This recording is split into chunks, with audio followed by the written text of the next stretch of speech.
Welcome! Today we're taking a look at some destro staff skills, specifically Wall of Elements and Elemental Rage. Taking a look at the Elemental Fury, which has the added effects based on the type of staff. So, starting off with Elemental Wall, and which morph to go with. I'm going to load up some Wamasu fights here. So I did this testing on my sorc. I used blockade of storms and unstable wall of storms to eliminate any changes based on the burning status effect and everything else. So you can see blockade of storms hit crit for 3848, and unstable wall of storms crit for 3848. Here was the first cast of Unstable Wall of Storms on this fight. I cast it again down here, but we can ignore this. So, for Unstable Wall of Storms, we hit with the normal tick for 1, 2, 3, 4, 5, 6, 7 times. And then we hit with the big tick once. Take a look at blockade. This was all one cast, and we hit 9 times. So, hit 9 times with blockade, hit 7 times with unstable, so that leaves a 2 tick difference of damage that the explosion would need to make up for. So, we take a look at the explosion. It's not double 3848, so per cast, blockade does more. Now, if you are, let's say, a Templar, and you are more likely to overcast blockade because your rotation is built around this very convenient 6 seconds, then you may do better with unstable.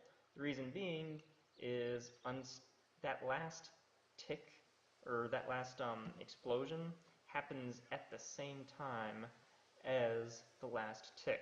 You can see there's hardly any difference between the time of the explosion and that last tick, and the time difference between the first tick and that last tick is 6.05 seconds, so 6 seconds. 6 second duration works perfectly with Blazing Spear, which has a 6 second duration.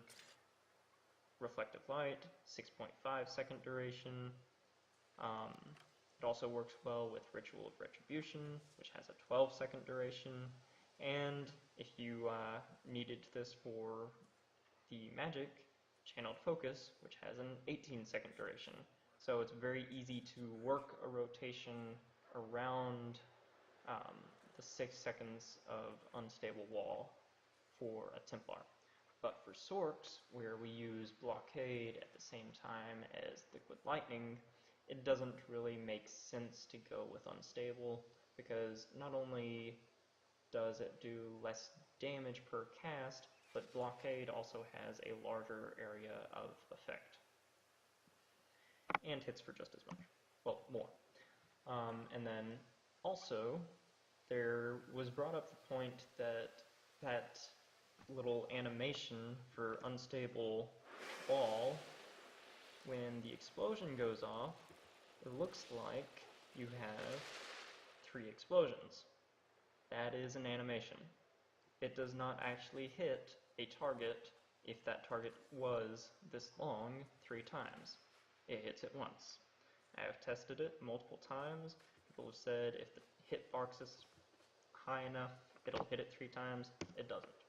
I tested it on the largest hitbox enemy I know, which is, if you've ever done Imperial City Prison, the Lord Warden will split into 4 adds, and I've literally tanked that standing in the middle, walking 1 step toward each one of them using Pierce Armor, and they all hit. So those things have huge hitboxes.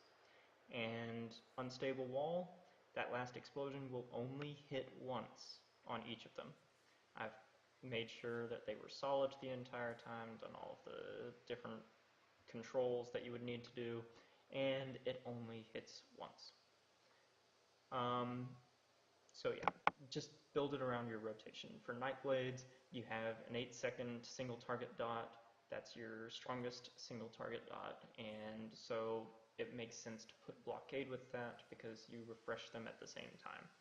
For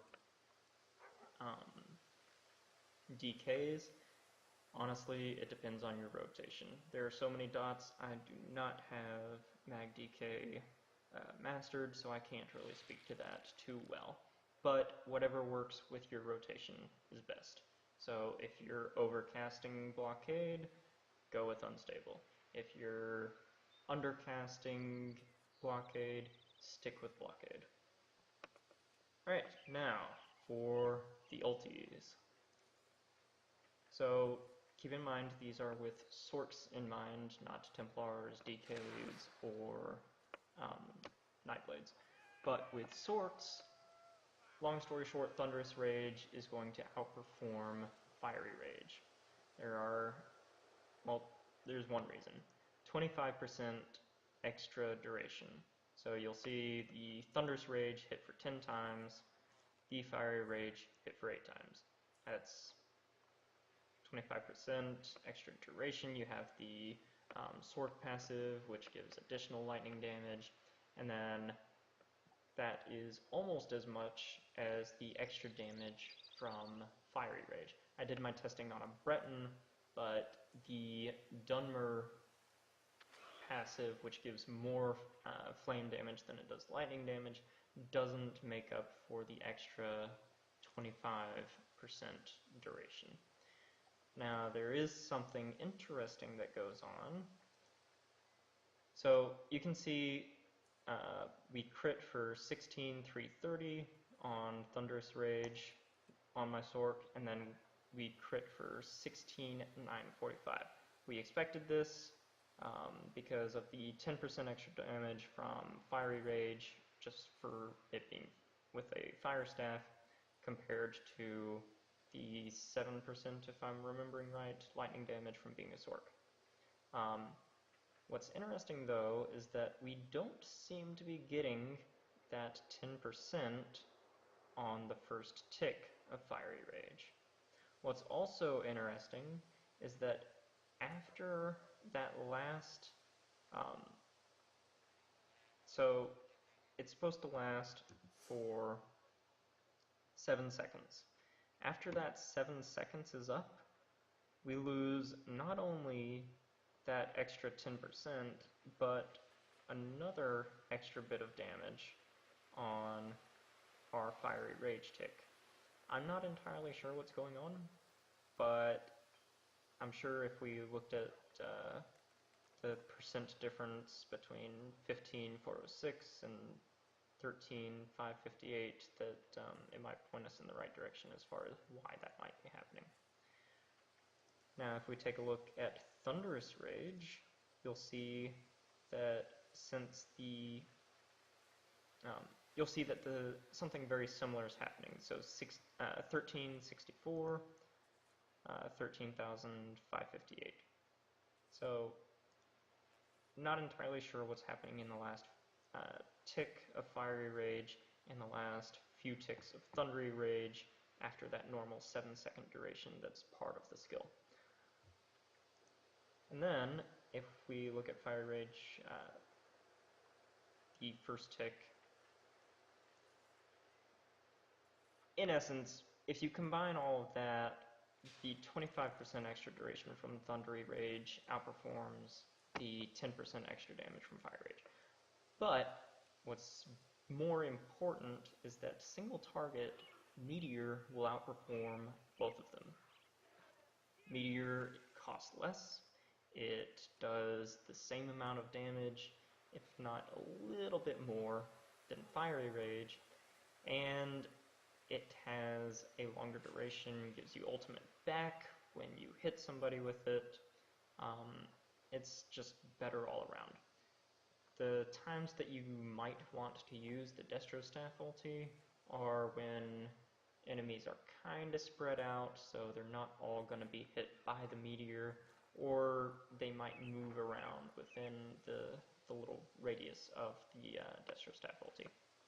But generally, if you're looking to pull huge numbers, you want to kill something as fast as possible, your tank is generally going to hold them still, and you're not as worried with ads. So that wraps up today's video. Hope you found it useful, and thank you for watching.